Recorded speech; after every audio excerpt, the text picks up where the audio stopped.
this week's Sports Japan, we check out Full Court 21, a new style of street basketball from New York. It's taking shooting hoop to a fresh dimension. We see why so many young Japanese just can't get enough. And in frontrunners, we meet Canadian cyclist Yuka and follow her quest to be the best in the world. Hello everyone, I'm Mayako Kisa and welcome to Sports Japan. So as always, we've got a show full of great stuff from the world of Japanese sports. Let's get going with Focus. And today we'll be featuring Full Court 21. It's an exciting style of street basketball that's just arrived from New York City. And to guide us through is freestyle basketballer Gingi. Yes. So how are you, Gingi? I'm doing awesome. I'm training with my freestyle basketball as usual, and it's always an honor to be here. Thank you very much. You look great. Yes. So what can you tell us about Full Court 21? I've never heard of the sport. It's basically, a lot of people think that basketball is a team sport, but Full Court 21 is basically you against several other players. Wow. And you play up to 21 points. So basically, if you reach 21 points, then you're the winner. Okay. Yes. And this Full Court 21 started in New York in 2013. Okay. And a street ball legend, Bobbito Garcia, this guy right there, invented this sport. Yes. That's really hot in New York. Yeah, it is. And definitely, it really spread around the world this past 2 years. And it came to Japan this year.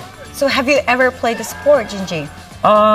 Actually, when I used to live in Canada, we always played on the streets. Like, we always play street ball, and I think there's a lot of essence in there. But this Full Court 21 is basically like a new basketball game with rules. And until it came to Japan, I have never played it before. All right. Yeah. So let's see how Gingi got on at the Japan tournament and learn more about Full Court 21. Hey guys, today I've came to check out a new basketball game called Full Court 21. Check it out. Alright, so this game was invented in New York, and today they're playing it first time in Tokyo. Let's see how it's going.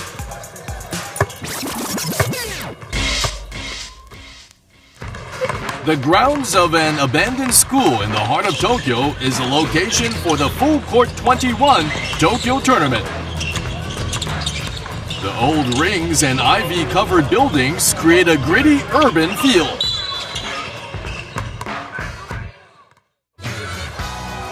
To ensure that everyone can enjoy the experience, the organizers give everything a handmade touch. From setting up the baskets to replacing the frayed nets. Bobbito Garcia is well known for organizing games in New York. We want to enjoy doing everything ourselves, like him. The court lines are created by hand. They are drawn with chalk, and tape is then placed over the top.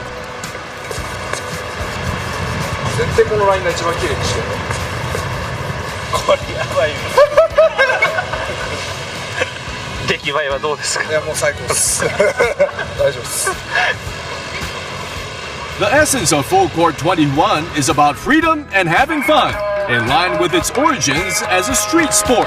Everyone tries to live up to this free spirit.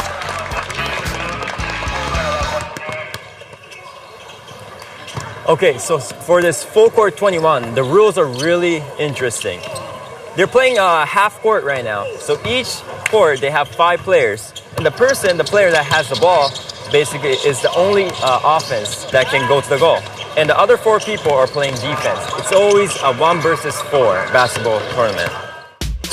In Full Court 21, it's just you against the world. You have no teammates, so there is no passing. The first player to reach 21 points, or the player who scores the most within the 15-minute game, is the winner. All baskets score 2 points. If you sink a basket, you are allowed up to 3 free throws to earn bonus points, meaning the maximum number of points from a single basket is 5.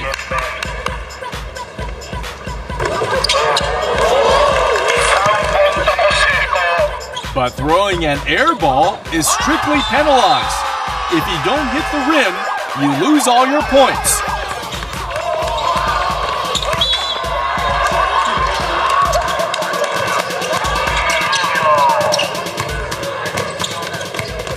There are also no end lines or sidelines. Full Court 21 is certainly unique and like no other form of basketball ever created. Things can get pretty heated though. And some amazing plays keep the atmosphere charged.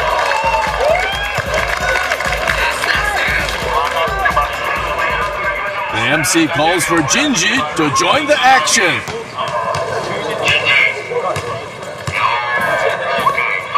Gingi gets straight in without a warm-up. He shows some good defensive skills, but can't get hold of the ball.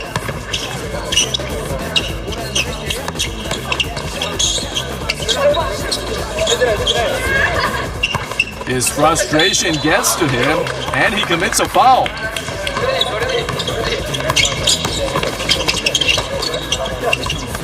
When he finally gets the ball, he shows off some dribbling.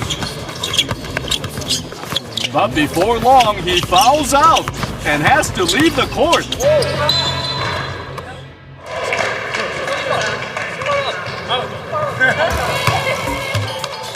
Gingi can't believe that he's been dismissed.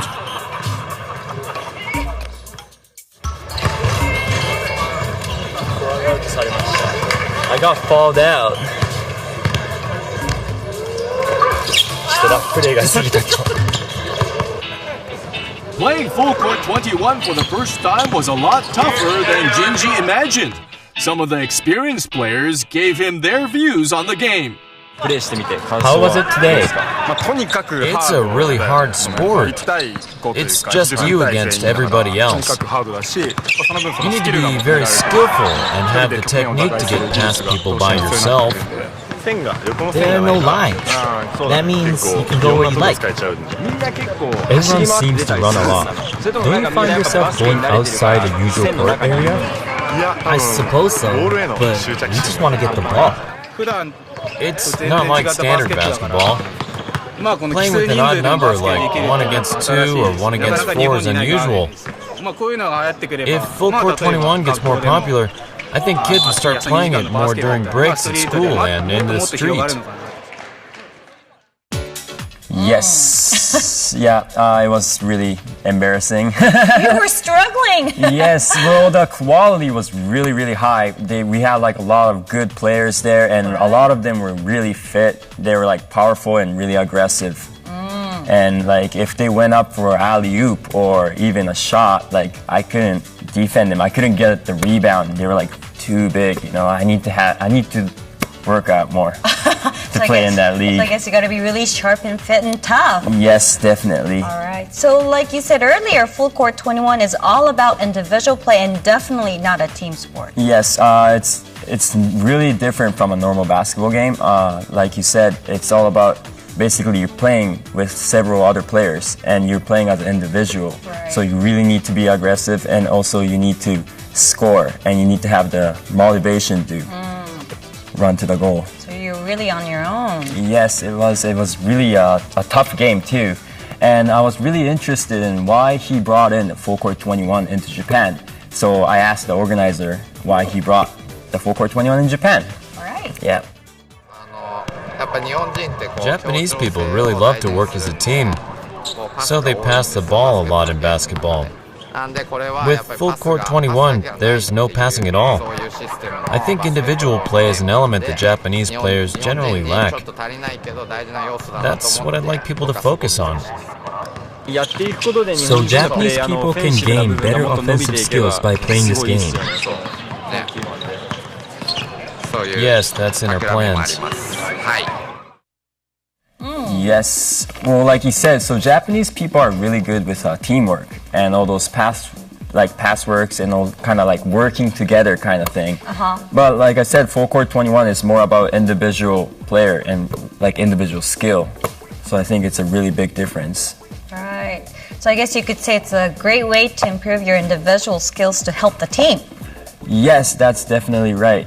Because like in many kind of sports, if you have a team, there's always a really good individual player or like a star player that has the power. You're right. Yeah.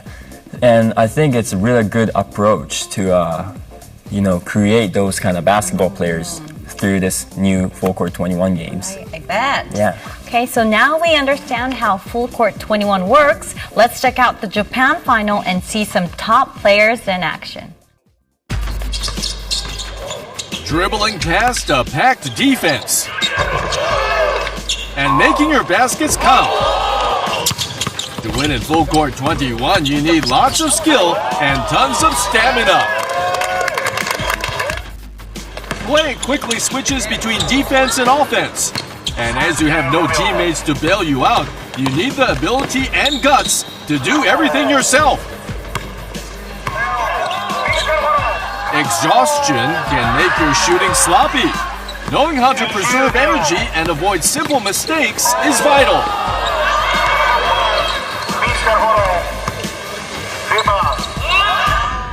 There's a lot of space on the court, so it's tough unless everyone makes an effort to defend. Oh, worn out. Totally exhausted. As the tournament progresses, 4 players make it to the final. Yuji is easily recognizable from his bushy beard. His scoring percentage from distance is extremely high. He's the best shooter in the competition, sinking all his free throws to claim 5 points from every basket. Today, I'm feeling even more focused than usual. I really want to go to New York. That's why I'm here, and I want to win. This is Worm. At 195 centimeters tall, he's the strongest rebounder in the tournament. With his height and strength, he often finds a route to the basket.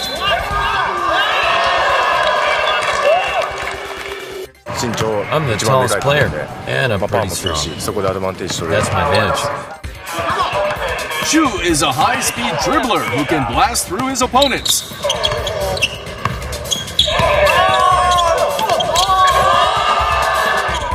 He's very short, but racks up points with quick-fire attacks. If you're small, you have no choice but to attack. I intend to keep attacking. That's all I can do. Yuka is an all-rounder. He has it all with strong dribbling, shooting, and defensive skills.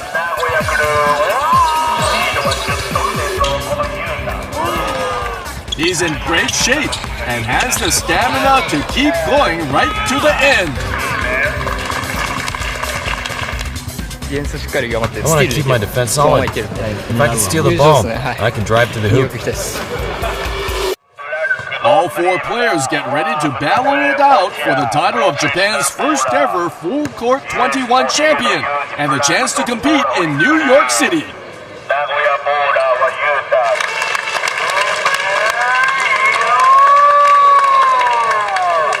Gingi gets the game underway. Worm claims the loose ball.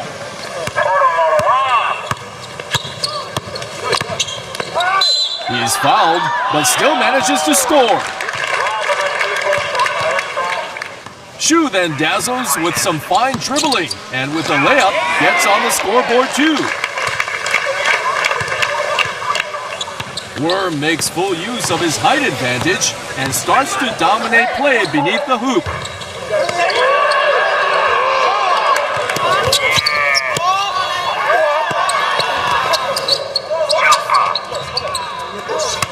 With his rebounding skills, he racks up the points.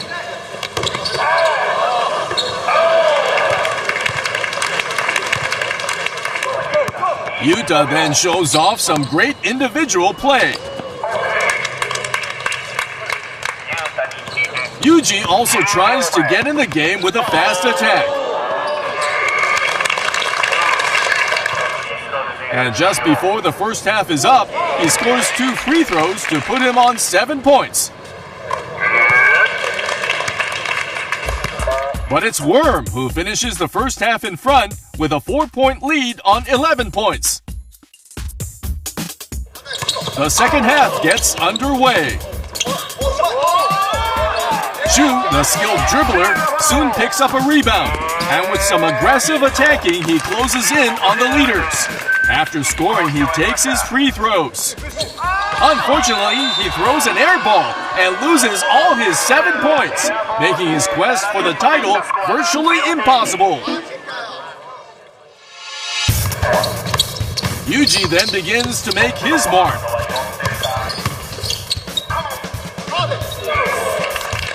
He's an explosive player, and once he gets going, he's almost unstoppable.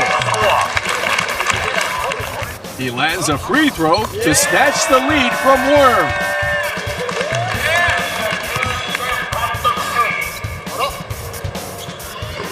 But he misses with his second free throw, and Worm grabs the rebound.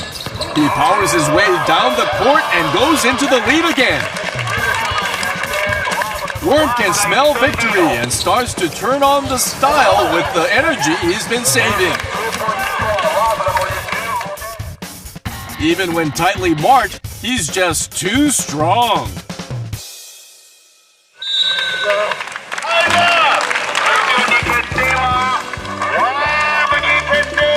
In the end, it's Worm who becomes the first ever Full Court 21 Japan champion.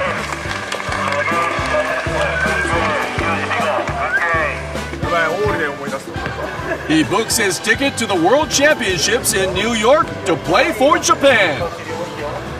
What was your key to winning? The key? Well, being tall and having an all-around game is a definite advantage. I gradually got into it as the game went on, and my performance got better. What are your hopes for the World Championships? I haven't thought about how I'm going to compete against players from other countries yet, but I'll think hard about my strategy, and I want to show everyone in Japan that Japanese people can do well in this competition.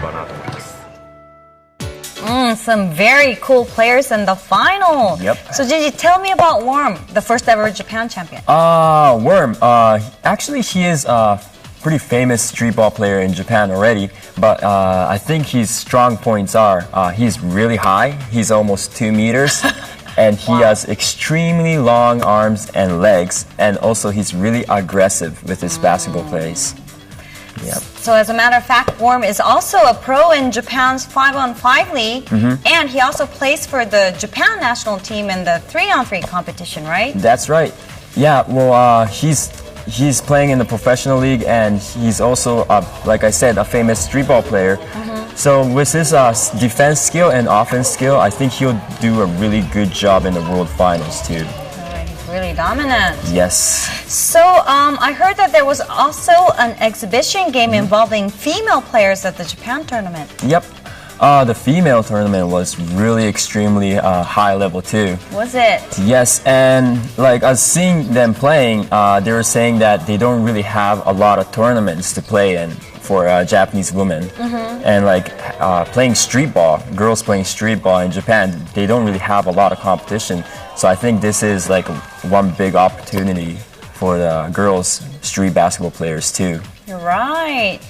And Gingi, I heard that in New York there are like more than 700 street courts. Is that true? It is true, and Canada too. Like back in my town, when we walk around the street, if we go to like a corner on the street, we always have a basketball court. Ooh. But in Japan, you know, we don't really have that much basketball courts. I So haven't seen much. at some point, I really hope that will change because Japan has a lot of basketball players. Like combining men and women, the basketball players, I think we have like one of the top basketball players, like Really? amount of basketball players in the world. So we need more courts, right? Definitely, yes. Yeah, so that would definitely help more young girls Yes. and boys get involved in the sport. Yeah.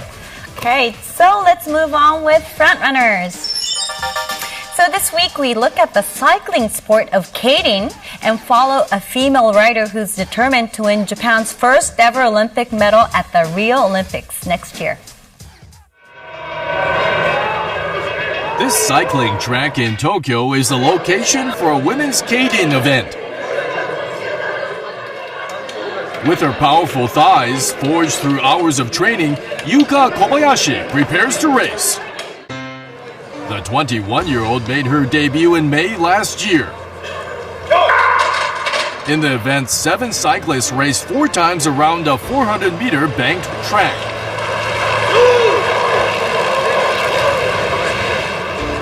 With 1.5 laps to go, the pacer exits the track, leaving the riders with a 600-meter battle to the finish.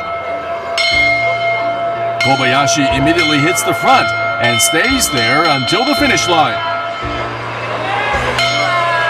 She reaches a top speed of 60 kilometers an hour and gains a 10-meter advantage over second place. By leading from the front, Kobayashi has won 22 straight races in Japan since she started competing. It's her favorite strategy, and she just loves to stay in the lead. There's no better feeling than getting to the finish line first, without ever letting anyone get in front. Women's skating has only been an Olympic sport since 2012, and Kobayashi dreams of winning a medal for Japan. In October last year, 5 months after her debut race, she took part in the Asia Cup. As usual, she leads from the front. On the final half lap, however, she's overtaken by several other riders. Her usual strategy fails against non-Japanese riders, and she finishes in 4th. The length of the final sprint may have caused her defeat. Japanese tracks are mainly 400 meters per lap. When the pacer leaves the track with 1.5 laps to go, there are just 600 meters until the finish. In the race Kobayashi lost, each lap was just 333 meters. The pacer left the track with 2 laps remaining, meaning Kobayashi had to stay out in front for 666 meters.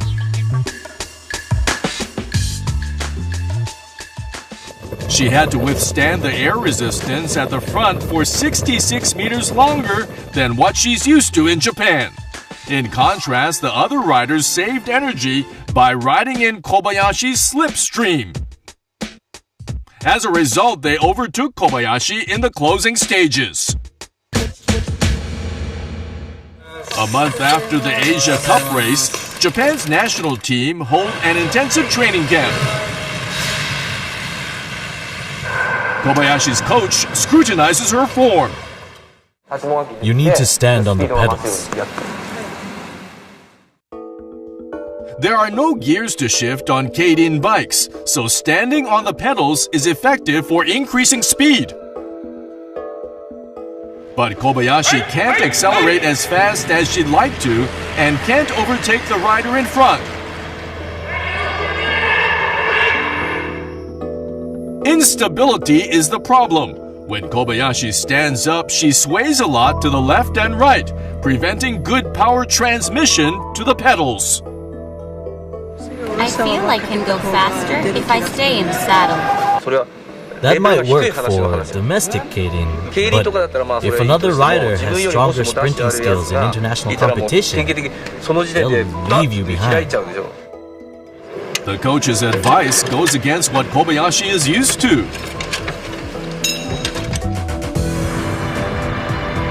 The Asian Championships were held in Thailand in February.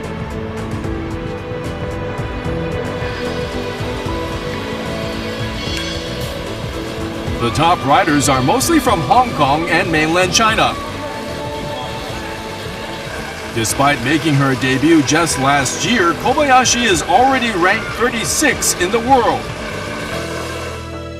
In the qualifying rounds, she is placed in the same group as a Chinese rider ranked 9th.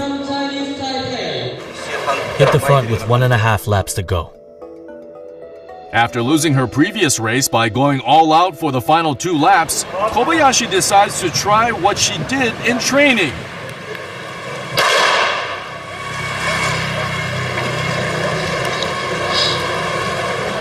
She's in second, an advantageous position. The pacer leaves the track with 2 laps to go, but Kobayashi holds back. And then on the final 1.5 laps, Kobayashi stands on her pedals and accelerates into the lead.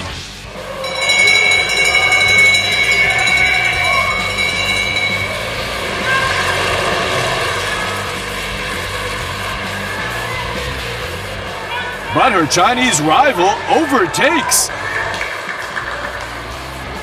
Step on those pedals! Kobayashi tries to close the gap.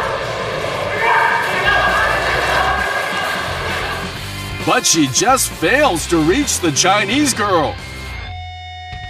And loses by half a wheel. Regretfully, she doesn't make the final. The Rio Olympics will be held next year. Yuka Kobayashi will, without a doubt, keep perfecting her strategy to beat the world's best. She really is a true front runner. So what did you think of Yuka Kobayashi? Well, her legs were huge. Her thighs were like really big, like maybe the size of my waist. I bet they were powerful. Yeah, weren't they? well, I can imagine as a same, like I always practice a lot, so I can tell she is like training really, really hard. And she's only like 21 years Very old, young. right?